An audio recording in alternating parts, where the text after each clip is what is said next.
मैं तुम्हें कैसे भूलूंगी? अगर तुमने मुझसे जरा सी भी मोहब्बत की होती तो मैं पहाड़ों को चीर कर भी आता तुम्हारे पास। मैंने और दिलान ने इस शादी को हकीकी शादी में तब्दील करने का फैसला किया है। क्या तुम पहले ही शादीशुदा नहीं हो बारान? अब ये शादी का क्या चक्कर है? क्या हम उस आदमी से उसकी बेटी मांगने जाएंगे?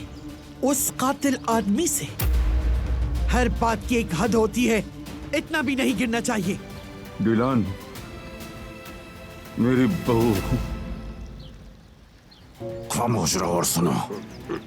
अगर मैं खामोश हूं तो तुमसे खौफ की वजह से नहीं, अपने बेटे के सबसे खूबसूरत दिन को ज़हरालूद न करने के लिए। लेकिन ये जान लो कि जब वक्त आएगा तो मैं तुमसे हिसाब लूंगा हसन का। बे समझे तुम? वो कहानियाँ अधूरी जो न हो सके कि पूरी, उन्हें मैं भी क्यों सुनाऊं, उन्हें तुम भी क्यों